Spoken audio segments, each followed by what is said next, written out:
Good morning, everyone.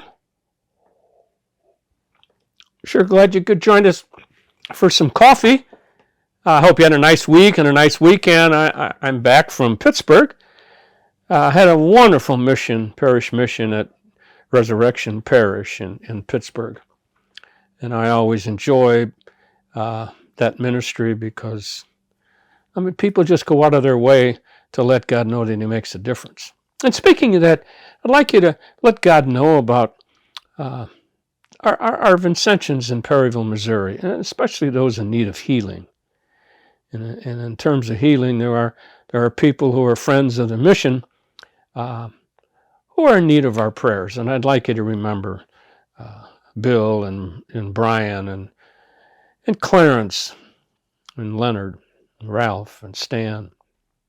I'd also like you to remember Allison and Ann and Karen and Loretta and Louise, Sharon and Pat.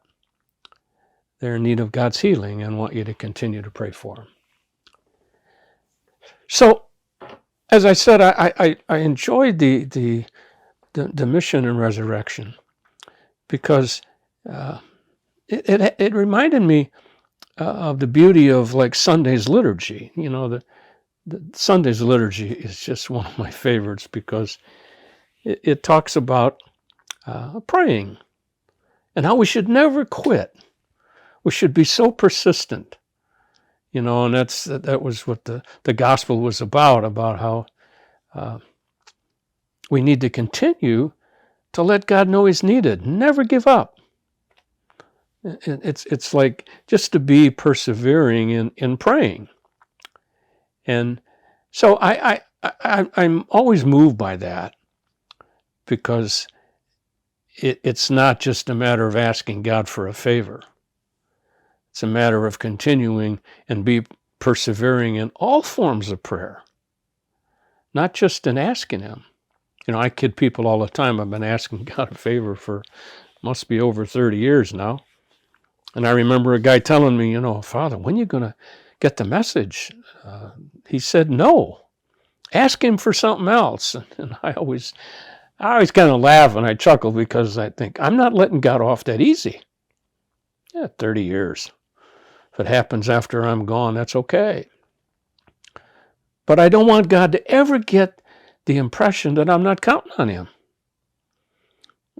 The day you quit bugging Him, and He expects us to bug Him, the day you quit bugging Him is the day He's going to believe, okay, they don't want it anyway.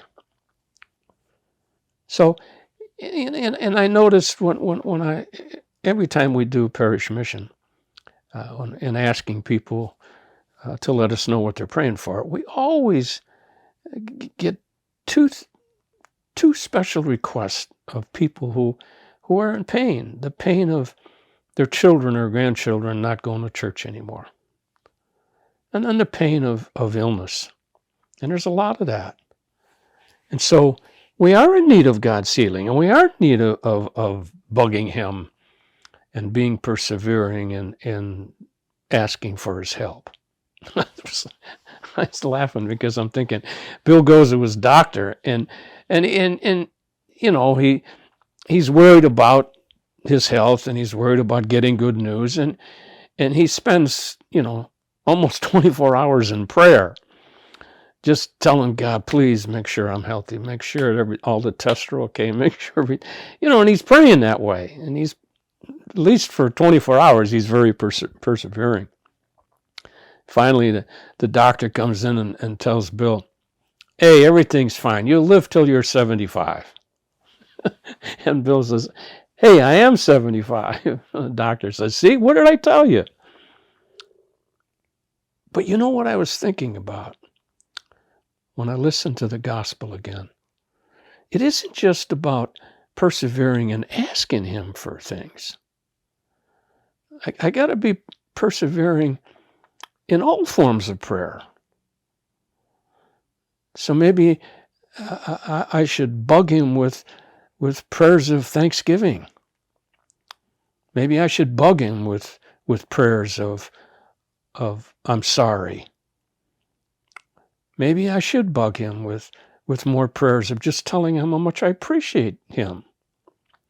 So it isn't just being persevering on asking for favors. It's also making sure that I persevere in all forms of prayer.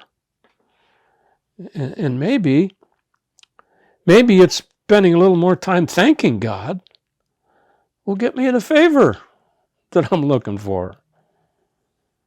I just think that we should never, ever back off on prayer, because our prayer is a way of letting God know that he's important to us. And that should never end. We should never not find enough ways to tell him that. You know, it's like persevering and thanking God. We're very lucky to have Eucharist. You know, the word means to give thanks, and we're so fortunate to be able to do it every day if we want. To have a way of specially thanking God for his presence in our life. For that's what happens when we celebrate Eucharist. We celebrate the presence of God. And to do that in a way of thanking him so that we can always celebrate his presence in our life. I always tell people, you know, the real challenge in life is to be aware of God's presence. His presence among us and his presence as gifts. All the blessings that he showers upon us. To always work to be aware of those presence, of God's presence. And so, as I reflect upon that wonderful story of a lady who would bug the judge, I'm also thinking about how often I should bug God in all forms of prayer. And so once again, the beauty of praying to God for miracles is we do that all the time, and especially with our miracle prayer. So I invite you to join me again. Divine Savior, transform me into yourself. May my hands be your hands. May my tongue be your tongue. Grant that every faculty of my body may serve only to glorify you. Above all, transform my soul and all its powers, that my memory, my will, and my affections may be the memory, the will, and the affections of you. I pray you to destroy in me all that is not of you. Grant that I may live but in you, and by you, and for you, and that I may truly say with St. Paul, I live now, not I, but Christ lives in me. Hey, so glad you could join us. I encourage you to check our website, especially on Wednesdays for written reflection, is either by my brother or me every Wednesday. You know, if you put your email into the VPMC.org website, then you're just notified, and all you got to do is click it. So I encourage you. Stay safe, and hope to see you again next Monday. God bless.